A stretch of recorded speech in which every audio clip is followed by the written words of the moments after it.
A time comes when Earth's atmosphere becomes too toxic for humanity to survive without the aid of special medications and masks. A corporation called Ethera holds a monopoly on a drug called AI Remedy, which they claim is a remedy that protects against the toxins. Ella is the face of the advertising campaign, promising salvation to everyone, though she herself doesn't really believe in the miracle. And yet there are people conducting independent research alongside Ethera, trying to find alternative ways to survive. One day, a chemist named Solomon learns that a banned substance is being circulated in clubs, something that closely resembles his new development. He decides to conduct a field test by swapping it with his new formula. Meanwhile, Ella prepares for another appearance and remembers her mother, who took her own life because she could no longer breathe. The girl doesn't like constantly being compared to her mother. On top of that, her boyfriend Tully is throwing a party tonight, and she really doesn't feel like going. Ella calls her best friend, not knowing that Gina is riding in Tully's car and that the two have started a relationship. Tully has long wanted to confess the affair to Ella, but Gina insists he not do it today, on the anniversary of Ella's mother's death. Gina and Tully enter the dealer's house to pick up the substances he sells at the club. Ella rides the subway home and tries to call her friend again. Gina finally picks up, and Ella says once more that she won't be coming to the party.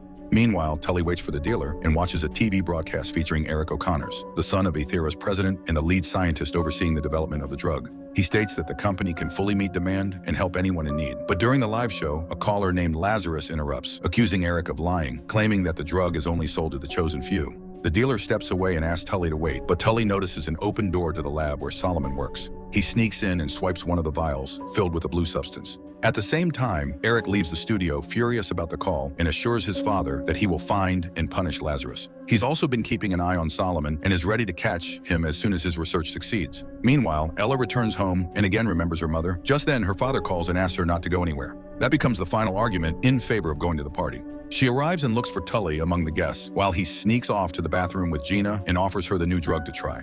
Ella catches them and makes a scene. Gina runs off and Tully chases after her, unaware that he's dropped the vial. Ella finds the little bottle and impulsively drinks its contents. She walks into the living room and starts dancing with the first guy she sees until she spots Tully and follows him. At the same time, Eric is conducting tests on a rat, injecting it with a drug being developed by Ethera. Ella begins to feel unwell and heads to the bathroom, leaning over the toilet. The guy who's into her tries to help, but she drives him away and loses consciousness. Meanwhile, at Eric's lab, his assistant Angela reports that the caller from the TV show has been traced to another country. Ella regains consciousness and climbs into the bathtub, confused by what's happening to her body. Eric receives a call from his son Max, who lives with his mother, saying he wants to come visit. At the same time, the dealers Tully stole from arrive at his house, but they're actually members of the resistance. Upon seeing them, Tully bolts for the bathroom, but they catch up to him. Ella hides underwater and goes unnoticed. Tully claims he doesn't know where the drug went, but they don't believe him. Solomon orders them to retrieve it at all costs. After they leave, Ella emerges from the water and admits to Tully that she took and drank the drug. He runs after Solomon's people, locking Ella in the bathroom. But when they return, the girl is nowhere to be found. Tully snatches a gun from one of the guys. The man tries to take it back. A shot is fired, and Tully is wounded. Solomon's people leave, not wanting trouble with the police. Lying on the floor, Tully suddenly sees Ella hanging from the ceiling. She jumps down and, horrified, shows him her mutagenic changes, including enhanced strength. She leaves, but notices that Solomon's people are still in the house and returns for Tully. At that moment, Gina pulls up to Tully's house. Ella smashes the reinforced bathroom window, which alerts Solomon's men. They chase after the couple as Ella and Tully try to escape across the rooftop. Gina sees Tully balancing on the edge and, not realizing that Ella is trying to save him, assumes she's pushing him. Tully slips and falls to his death. Solomon yells at Ella to come with him, saying only he can help her. But just then, the police arrive at the house. Ella flees the scene. Running into the street, she collapses in front of a car. The same guy who had tried to help her at Tully's house is behind the wheel. He takes her away. Later, Gina tells the police that Ella killed Tully. Meanwhile, Eric's operatives who've been monitoring Solomon report a strange girl suddenly involved in the case, someone the scientist desperately wants to find. Eric orders them to locate her. The guy brings Ella home and kisses her, but she regains consciousness and pushes him away, horrified to see a spike growing out of her elbow. The guy runs off and she rushes to the bathroom where she sees her body changing, growths and chitinous spurs forming on her skin. Terrified, she puts on loose clothes and a mask, then heads to the hospital. But when she shows a nurse the changes, the nurse orders her into quarantine and calls for security. Ella hides in the room of a girl dying from toxin exposure, climbing to the ceiling like an insect. When the girl confesses she doesn't have enough medicine, Ella gives her the last of her own supply, stored inside a medallion. Meanwhile, a police commissioner informs Eric about the incident involving Ella, who was reported by a man who witnessed her body mutating. She agrees to help Eric find the girl in exchange for a dose of the drug for her family. He accepts. Ella arrives at Gina's place. Gina believes she killed Tully, but Ella proves her innocence. While hiding in Gina's apartment, she soon realizes that her spine and even her fingernails are beginning to transform. Suddenly, she starts devouring all the raw meat in Gina's fridge. Gina confesses where Tully got the drug. Ella shows her the growths on her body. The two girls argue, but are interrupted by a call from Solomon. He proposes a meeting at a specified location, claiming he can help her. Meanwhile, hitmen arrive in Luxembourg, where the mysterious Lazarus had made his call to Eric, but he is already gone. Instead, Eric receives a message warning him not to play God. Back at Gina's, Ella continues eating meat and suddenly says she doesn't want to see Gina anymore. Gina returns the headset Ella once gave her as a gift.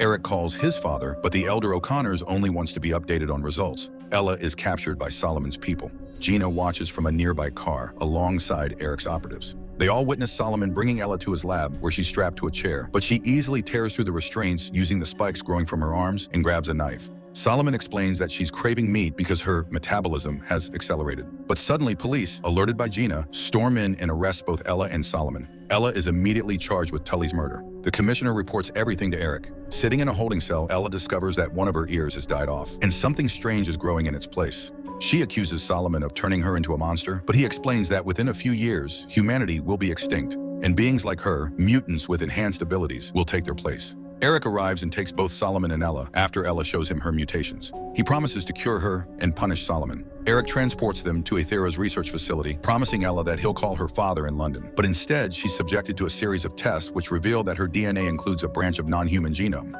Eric tortures Solomon for information about the successful formula, but Solomon resists and refuses to reveal anything. Eric accuses him of stealing reagents worth a fortune, but this doesn't faze the scientist. Solomon believes his discovery is a great breakthrough and refuses to give it to corporate profiteers who decide who gets to live and who doesn't. He questions what makes the grandchildren of the rich more deserving than those of ordinary people. Eric orders the formula to be extracted at any cost. Meanwhile, Ella regains consciousness. Eric tells her the cause of her mutation and falsely promises to help reverse her condition if he can replicate Solomon's formula. Ella signs all the documents, but when Ella regains consciousness, her heightened hearing allows her to pick up a conversation happening behind the glass barrier. Eric is confessing to his father that she likely won't survive the extraction of the reagent from her genome. He admits he never even considered calling her father, who, being a diplomat, could cause them serious problems. Ella screams, revealing she's heard everything. Eric orders her to be sedated with gas. His father gives him 2 days to solve the issue. That evening, Solomon's friends arrive at the facility disguised as a courier service. Meanwhile, 2 orderlies enter Ella's room. Believing her to be asleep, they prepare to inject her with sedatives to take her to surgery, but Ella has long since awakened and broken free from her restraints. She attacks the men, demanding to know where Solomon is being held, and escapes the containment unit. An emergency alert goes out, and a manhunt for Ella begins. At the same time, Eric picks up his son Max at the airport and brings him to the facility, only to learn that Ella has escaped. Ella finds the block where Solomon is held, kills the guard, and unlocks his cell. Solomon confesses that his goal was to create a permanent antidote to distribute to all people on Earth, while Aethera only ever intended to save the chosen few. Meanwhile, Eric asks Angela to keep an eye on Max while he personally oversees the manhunt for Ella and Solomon. The 2 fugitives slip into an industrial tunnel just as their friends infiltrate the facility and, as a distraction, report a bomb threat. Eric orders the building to be flooded with gas to flush them out. Angela demands the evacuation of all personnel, and Eric is forced to agree. He runs to his office in search of Max. Meanwhile, Solomon and Ella make their way into Eric's lab. The scientist examines the formula and realizes that Eric is pursuing the same path, trying to merge human DNA with that of a dragonfly, the only creature immune to all toxins. He could have tested the drug on animals, but people are dying, and the cure is needed urgently. Ella is beautiful, he says, despite all her mutations. His ally, Lazarus, is ready to help everyone, but not everyone has access. At that moment, the first explosion rocks the building. Eric and Angela rush to his office, but Max is gone. Eric arms himself and sets out to find his son. Ella and Solomon meet up with their allies, but gas starts filling the building. The group flees to the garage. However, Ella's hypersensitive hearing detects Eric's footsteps. They hide in a restroom where Ella finds a terrified Max. She promises to protect him, and the boy mistakes her for a fairy. The team is forced to take Max with them, but they're intercepted by Eric. Solomon and one of his friends make it to the elevator, while Ella threatens to kill Max with the spike protruding from her arm. Eric fires anyway, risking his son's life. Ella leaps off the stairwell, and to everyone's shock, she soars over the gap under a hail of bullets. She makes it to the elevator just in time. Max cries, accusing his father of trying to kill the fairy. Angela tries to calm him down. Meanwhile, a courier van speeds out of the garage. Eric's men give chase, opening fire. The vehicle crashes and flips over, but when the guards reach it, only the driver is inside. Ella and Solomon have escaped into the forest. Tearing through a metal fence, they race along the top of a dam, but Solomon realizes he's too weak to go on. He confesses that he took the drug as well, but in a much smaller dose. He urges Ella to find Lazarus and give him the final ingredient needed for the antidote.